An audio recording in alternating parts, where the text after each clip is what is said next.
Phénomène de croissance ou de décroissance exponentielle. Commençons avec un exemple et on considérera dans cet exemple une ville de 25 000 habitants dont la population décroît de 3% chaque année. Voyons ce qui se passe après une année. Si on partait de 100, on aurait 97 habitants après la première année. Ici on part de 25 000, donc il va falloir faire un produit en croix. 25 000 fois 97 divisé par 100 égale le résultat qu'on cherche. 25 000 fois donc 0,97, 97 sur 100. On trouve 24 250 habitants après la première année. Après une deuxième année, le début du tableau sera le même, puisque chaque année, si on partait de 100, on arriverait à 97. Cette fois-ci, par contre, on part de 24 250, qui est le résultat qu'on avait obtenu après une première année. Donc pour savoir ce qui va se passer après une deuxième année, il faut multiplier 24 250 par 97 sur 100. Le coefficient ne change pas.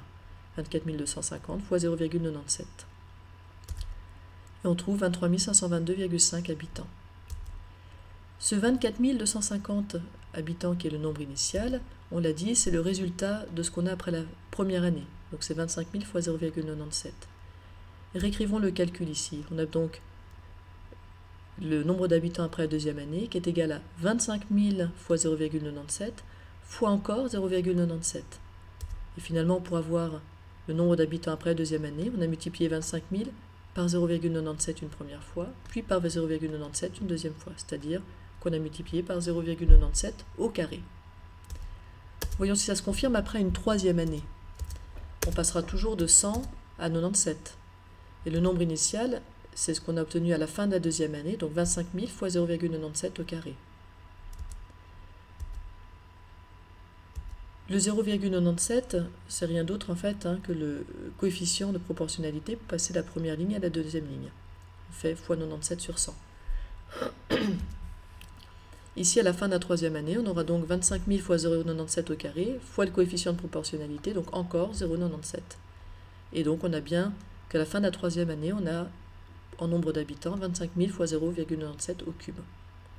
On comprend que ça va se prolonger et que finalement après n années, on peut écrire que la population, c'est P de n égale 25 000 fois 0,97 puissance n. On peut représenter par un nuage de points ce qui se passe. Ici, après 0 année, donc 25 000 habitants, c'est le nombre initial d'habitants. Puis après une année, on aura multiplié 25 000 par 0,97 et on arrive à ce point. Puis après 2 années, 3 années, etc. Et on voit qu'on suit une courbe exponentielle décroissante. Ce qui est normal puisque, si on reprend la formule, l'inconnu n, ou la variable n plutôt, est dans la puissance. Donc c'est une fonction exponentielle. Observons d'un peu plus près le coefficient 0,97 et en particulier son lien avec le taux de décroissance de 3%. Rappelez-vous, ça vient, ce 0,97, du fait qu'on passe de 100 à 97, puisqu'on a une décroissance de 3%. Donc si on partait de 100, on arriverait à 97. Écrivons un peu tout ça précisément. Donc 0,97, c'est 97 sur 100, et ça vient du fait qu'on venait fait 100 moins 3 sur 100.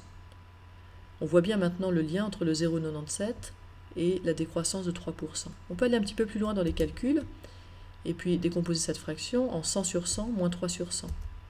Et ainsi, on écrit que 0,97, notre coefficient, c'est 1 moins 3%, donc 1 moins le taux de décroissance qui était donné au départ. On va l'écrire, le coefficient, c'est 1 moins le taux. Et ça va nous permettre de généraliser à tous les phénomènes de décroissance exponentielle.